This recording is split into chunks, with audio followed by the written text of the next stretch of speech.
Would it be something if we open this box and all of a sudden they cut it too short?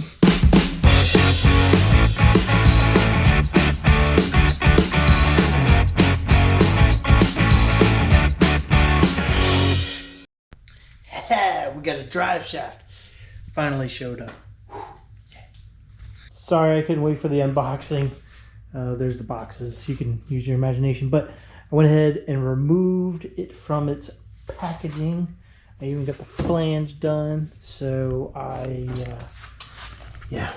And it looks like it is actually about 1/2 inch shorter.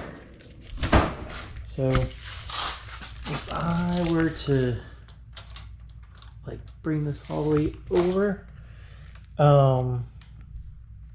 yeah, if I pull this tape, it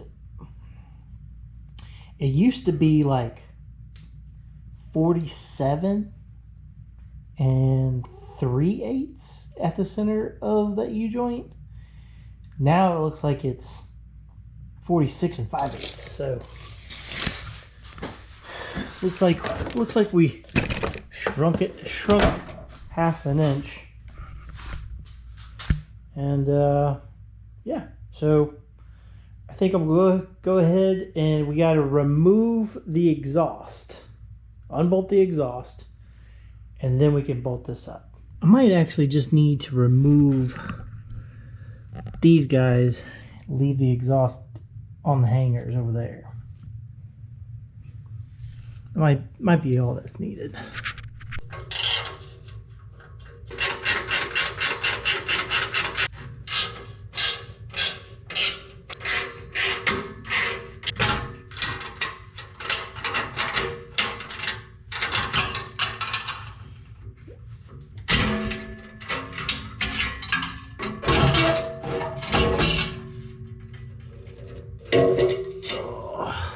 Was easy.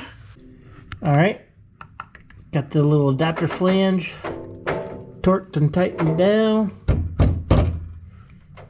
so it looks like it's spinning even and it's nice and flat, bolted down flush. So let's go ahead and get the drive shaft in. All right, so we got the drive shaft all bolted up at the rear axle.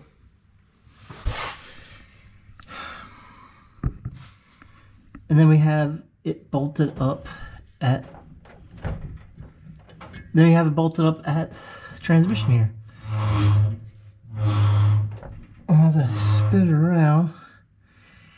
around, you can see there's the little marks that the Driveshaft Shop used for when they balanced it. This was the orientation of how they bolted up to this flange to the CV joint. So that when they balance it. So I'm going to bolt it up the same. That way it's all nice and balanced. So, all right. So very simple. We got it all bolted up. I even cranked it up. So everything's doing great. Everything spins. There's no clearance issues. So, yeah.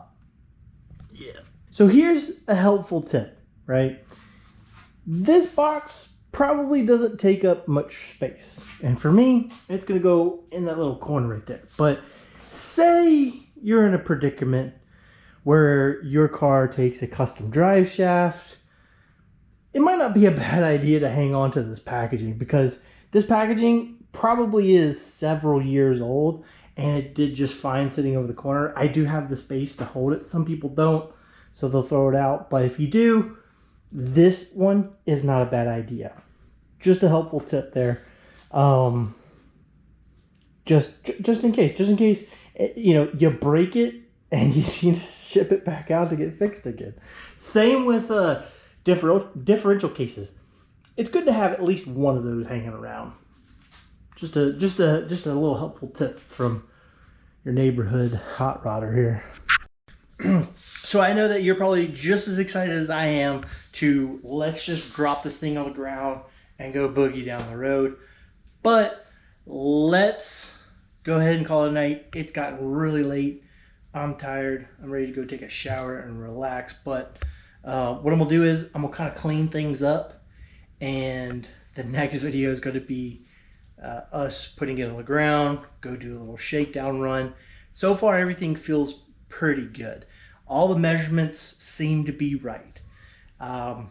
Only thing that's left is to go pound some pavement. So I appreciate you guys watching, and go ahead and hit a like, comment down below. If it's your first time here, why don't you think about subscribing, and I will see you later on the next one.